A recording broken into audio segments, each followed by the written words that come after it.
play on Pickleball Breakdown is so big, so epic, with so many twists and turns, we needed to bring in an extra analyst just to help us break it down.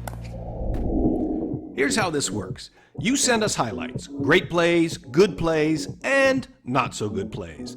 With the help of Coach Alex Fox, we break it down. You learn, we watch, and we all get better. This is Pickleball Breakdown. Hey everybody, thanks for joining us on this episode of Pickleball Breakdown. We have a special treat for you today. Not only do we have an amazing point to break down, but we got a special guest in Kyle McKenzie, who's joining us via Zoom from Spokane. And of course, as always, we got our main man, Alex Fox. This week's point comes from Matt in Massachusetts. There is a lot to dive into here, but before we get started, Alex, what do you like about this point? I like several things about this point, Frank. Mainly the smart overall play. There's some good coaching that went on, some good strategy with keeping opponents back, and some really good defense. And that kind of gets me going. I love defense. So. Yeah, well, we're not going to start with defense, but instead with an early, ill-advised attack by Ron. Yeah, so the first speed up, that was kind of the first one that I didn't love because his weight's going back. Not only is his weight going back, but it's like with his backhand, like there's absolutely nothing saying to me that, hey, yeah, let's speed this up. It's not a shot where he's going to get ahead in the point very often. And even if he does, since his weight's going back, you're going to miss out on the opportunity for the next ball. You know, I think that if my weight's going backwards, I'm just going to dink, right? I'm going to continue to try to play the percentage shot and force my opponents to either, come up with the goods themselves or just outlast me. But I think anytime we speed up, we want to make sure that we're in a offensive position. But if we're speeding up when we're in a defensive position, we're trying to cut corners, and it's just kind of a big no-no. One more thing, not to pick on Ron too much here, but so speeding up with a fadeaway, with the backhand, and cross court, to me, those are three pretty much no-nos. Yeah. Kind of an 0 for 3, right? Yeah. Yeah, most of the time when you speed up cross court, people can anticipate and camp on whatever side of their body is in the middle, and they have more reaction time. So unless you get really fancy about being able to hit their outside hip, then normally doesn't work out that well for you. And even if you do hit their outside hip, if they get out of the way, it's often going wide. So it's definitely a risky play, but I agree with you. Backing up, backhand, and cross court probably would want to rethink that shot if you could do it over again. Guys, I got to interject here. I am literally fighting myself from laughing and giggling out loud. I am in heaven right now listening to you guys talk. I can't even believe this. This is like my dream come true. So this is fantastic. So, Alex, why don't you pick something else out now that you want to talk about on this play? The defense by Matt. He was as ready as you can be in that situation. I like that he had a default two-handed backhand. He gets this block, and then he retreats a little bit because he knows it's not a great reset, so he gives himself a little space and doesn't just stand in there and take the abuse.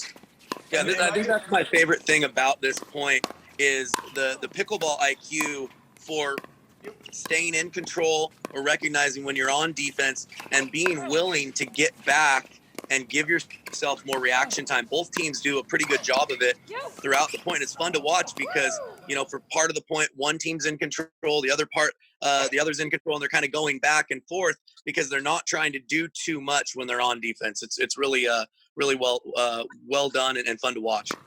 Can I go back just a little bit? Riley hits a great drop shot, and then Christy just comes across and just puts on a beautiful shot. I just love this play. Can you guys talk about that? She's doing the right thing because she's recognizing that her partner's drop isn't just pretty good, that it's great. So she's already looking for the smallest mistake from her opponents by hitting it up just a little bit. And rather than saying, well, I'm just going to play my side, you worry about your side, she's looking to be a better partner and use that fantastic drop as a way to strengthen it by coming over and looking to take that ball out of the air. So not only does she slide over and make a very athletic move to cross and poach, but one thing I really love about it is when she sees that they show great hands and they get the ball back, she recognizes that she's drifting off the court and can't control her momentum. So she verbally calls the switch to her partner. I love that communication because it gives them an opportunity to get right back into formation on the next ball. Kyle, could you real quick go over what signifies a quality drop shot from a not so quality drop shot? Yeah, for me, when I first started playing, I was told and kind of was in the mindset that a really good drop had to land in the kitchen, right? But I think as we see the game evolve, we're looking more at ball shape and trajectory more. So a lot of times where a drop lands in the kitchen, but because of how loopy it is, it gives our opponents a big first strike if they just let it bounce. So to me, I think a good drop is one where your opponents have to reach down below the net and they're striking it from a location that's lower than the net. I'm licking my chops if I'm Christy here.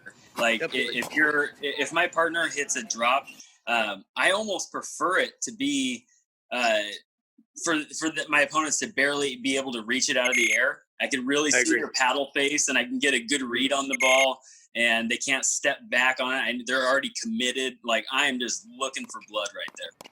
As you both talked about being eager, and then earlier you talked about just the swings back and forth in this point, because early on, Riley and Christy were really putting the heat on Matt and Ron and pushing them back. But then a little bit later, Matt and Ron flipped the script, and then they get Riley and Christy to the back of the court. What did they do right in that sense to get back to the net? What gets Matt and Ron back in this point is their commitment to the drop shot. They're not trying to hit through a wall that's already established. They're playing it smart. They're not in a rush to get back up to the net. So they're very patient, and they're just waiting for that right ball to get back up. I always say take it in chunks. It's not a rush. You just want to play the smartest shot. They're giving themselves a high margin of error, but they're not trying to bring offense before they've earned it, right? So they know that they've got to hit one good shot to earn their way in, but they're not eager to make that really good shot their very first try.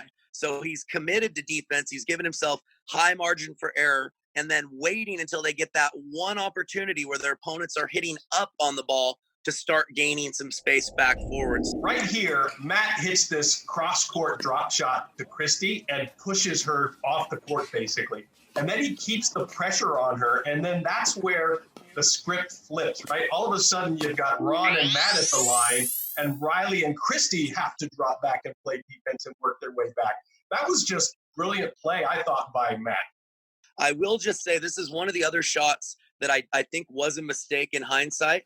As Christy was moving to the outside and getting really pushed off the court, she chose to play a pretty aggressive, I think it was more of a speed up, maybe an aggressive dink, but back cross court with all of her momentum carrying her off. I would have rather seen her play a reset dink. It still would have allowed her opponents to come all the way in. That wouldn't have changed, but she wouldn't have been pushed off the court so long, and she would have been able to given herself a little bit more time to stay in a better positioning on the court. So that was one of the other few mental errors, in my opinion, of just the shot selection as this point goes on. What I tell my students is there comes a time when you're on offense and you're keeping the pressure on where you have to accept that the point has been reset successfully.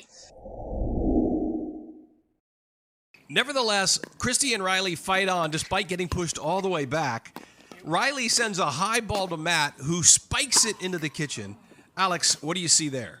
What you want to do in that situation is, yes, obviously you want to hit an overhead, but you want to drive that ball deep so they don't have such a long hop. So much pace is taken off that ball by that downward spike rather than driving through it. In hindsight, if they would have chosen to play it with a little bit of angle and got their opponents moving a little bit, it might opened up a finish. It might have opened up a finish up the middle. But they, I don't blame them for what they did. They just tried to keep their opponents back. But I agree. I think maybe just a little bit better direction with that overhead might have meant winning the point right there. This point has been back and forth the whole time, and then it really starts to shift when Riley and Christy start getting some momentum, and they just really keep the heat on Matt and Ron, and specifically on Matt. And I'll turn to you, Alex, to kick us off on this. Matt did a great job on this first shot here by Christy. He has two hands on the paddles, like he's on defense for sure at this point. Now, like I tell my students, you're not married to a two-handed backhand.